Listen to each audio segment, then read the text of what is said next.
उमेश जी, कि ये बताइए कि जो जातीय समीकरण है उस इलाके के, उस पर किस तरह का आप असर देख देख रहे हैं। जातीय समीकरण यानी कि इंडिया बनाम एनडीए के लिए ये बीच में जो एक ये पॉलिटिकल सियासी हत्या आ गई, ये पॉलिटिकल जो मर्डर आ गया, इसको आप किस तरह से देख रहे हैं। क्या आपको लगता है गिरफ्तारी करने से ये इलेक्शन बदल जाएगा, इसके आसपास की सीटों पर असर पड़ेगा, या आपको लगता है उल्टा अनंत सिंह को हमदर्दी मिल सकती है लोगों की।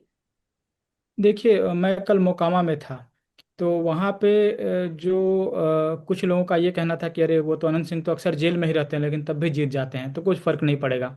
मगर इस हत्या को लेके चूंकि दुलार चंद यादव जो थे वो हैं तो आरजेडी सपोर्टर, बाकी सीटों पर उनका कहना था कि हम आरजेडी को सपोर्ट कर रहे हैं और तेजस्वी यादव को मुख्यमंत्री बनाना चाहते हैं। मगर उस पार्टिकुलर मोकामा सीट पे वो धानुक समुदाय से जो आते हैं जनसुराज के कैंडिडेट उनको सपोर्ट कर रहे थे, क्योंकि इनकी अदावत दोनों भूमिहारों से थी, सूरजभान सिंह से भी और अनंत सिंह से भी। हम्म। चूंकि उन दोनों के विरोध में थे, बाकी जब वो आरजेडी को सपोर्ट कर रहे थे। 90,000 जो वहाँ पे वोटर हैं वो भूमिहार जाति से आते हैं, अपर कास्ट।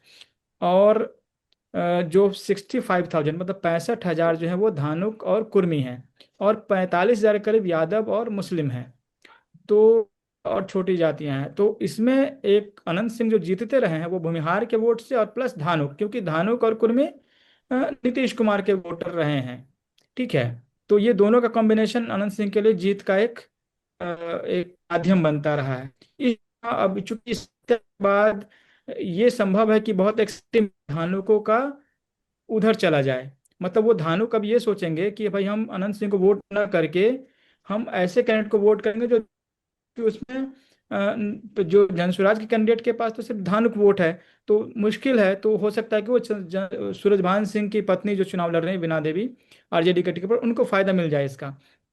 तो ये बहुत संभावना है। इसके अलावा कुछ और दो तीन सीट है जहाँ पे धानुक ठीक तो उसमें संभव है कि वहाँ पे कुछ रिएक्शन हो, जैसे कि आप बाढ़ है, वारिस अलीगंज है, जहाँ से वो अशोक महतो की पत्नी चुनाव लड़ रहे हैं, जो लोकसभा चुनाव भी लड़ चुकी हैं। लखीसराय चीफ चीफ मिनिस्टर हैं जो एनडीए के मतलब बीजेपी के रहे हैं।